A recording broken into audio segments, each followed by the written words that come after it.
that who Allah Azza wa Jal has prolonged his age in doing good deeds.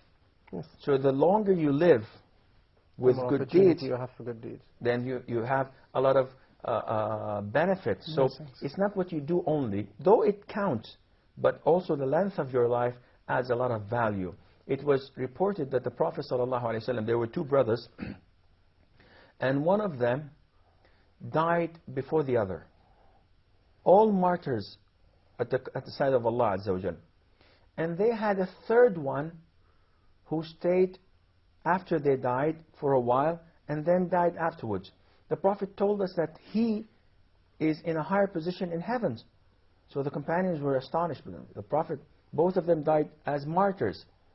So he told them that this year that he lived afterwards, it included so many days of fasting and praying that Allah Azza wa Jal knows best about it. So yes, we do focus on quality, but also quantity does count. I want to ask about the rule of playing cards. Okay. A Because, modern form of... I spend most of the time playing cards at university. At university? Yes. Maybe not the purpose. Most of my colleagues. Okay, what kind of cards do you play? Playing cards. What type of games do you play? Estimation. Normal kinds of games? Yes. Not for money or... No, not for money. Estimation, tricks, drum, Yes. and so on. All of these cards are playing cards if it does not take most of your time, if it does not cause conflict between you and your friends, if it does not make you miss prayer, if it does not come to you in your prayer, then spending your time doing this, if it's once in a while, it's permissible. Providing that you try your best to change the queen, the king, and the jacks, moving their faces, because it's still considered to be drawing. Though I doubt that anyone would do this. Excuse me. Some scholars say that playing cards completely is out of the question. And others say, no, it's permissible, but with these restrictions. That is, you should have a special time to do it. It should not overwhelm your day and night, and it should not affect your prayer, with removing the drawings that are on the cards. Okay, okay, we've got a report now, and we'll return with some more questions from the left and some questions there as well. Okay, first this report. Fond of traveling around, reading somehow, meeting some friends, watching news sometimes, to some extent. That's it. Basically, I try to find hobbies and stuff of interest that I try to maybe kill time with, but at least I'm learning something or gaining some skill. Of course, people have to have fun like most of the time, but also we need to have hobbies or stuff like that, to increase skills and stuff like that. Allah subhanahu wa ta'ala will ask us about how we spend our times and how we spend our money. So we have to spend it wisely.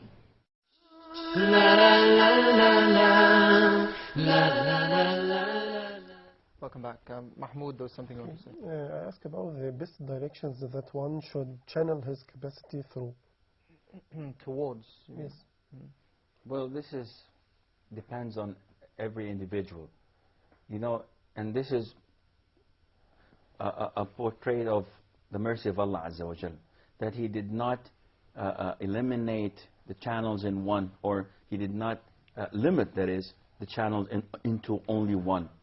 Every individual has his own capability to do something that may not fit the other. So those who have the power to teach and preach may not be able or may not have the power to spend money. And those who are wealthy and have the ability to spend money and they have the capacity to sponsor projects, Islamic projects, may not have the ability to worship Allah Azza wa Jal extra to that He has already ordered them. For example, they cannot fast voluntary days or cannot pray voluntary prayer.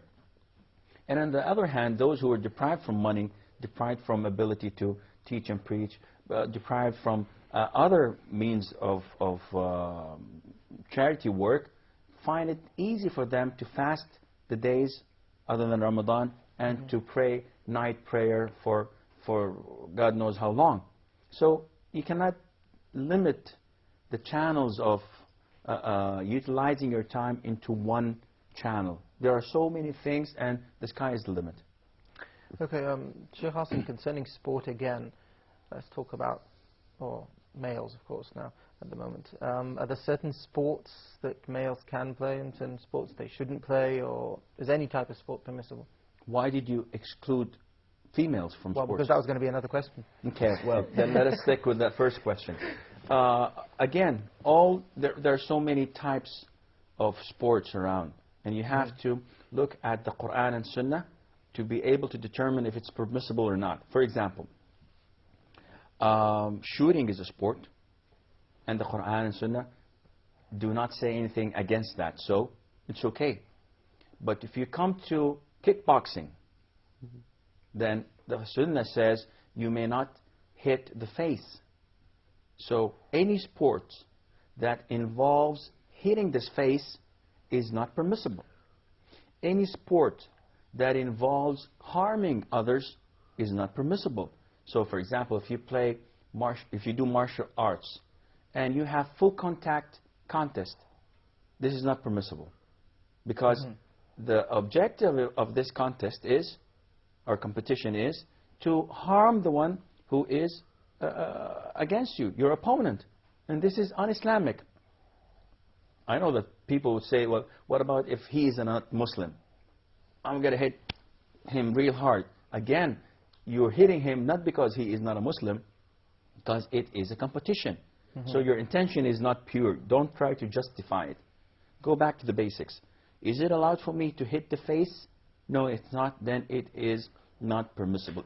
But what about a sport that, I mean, if you're going karate or martial arts or something, the objective isn't really to harm the one in front of you, but it's to hit a certain area in the body which will gain you a point, for example. I mean, your personal intention is not really to harm, your personal intention is to win. But, I mean, so what in that then? Is harming involved in the process? In a sense, yes. Then it's not permissible. Because you cannot talk only about your intention and not look at the action itself. The consequences as well. So if I have a good intention of calling people to Islam, this is good, right?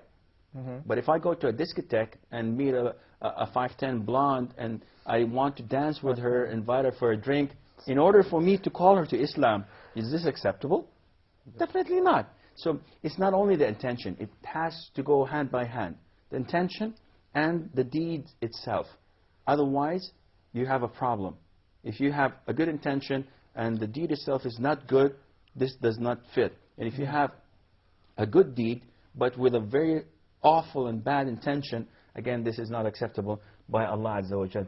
Boxing is completely forbidden. It's completely unacceptable because it involves hitting the face. And this is a sport that Islam forbids. It's not me, and it's the Prophet ﷺ who told us not to hit the face, to avoid hitting the face. So, no, go ahead. And again, we come back to the martial arts thing. There are two types. There is a full contact competition, and there is a competition that does not involve full contact. It's only points. The one with the points, it's okay because you're not harming anyone. So that would, the reason I'm asking is because, I mean, sports really fills up the majority of the free time that people have. What about sports like wrestling, for example? I mean, wrestling is a sport, again, it's rather aggressive. It can be aggressive. but it's not necessarily intentionally aggressive. What kind of wrestling? The Hollywood wrestling? Or No, not Roman the WWF, wrestling? the Roman wrestling. Yeah. Okay, Roman wrestling was at the time of the Prophet ﷺ.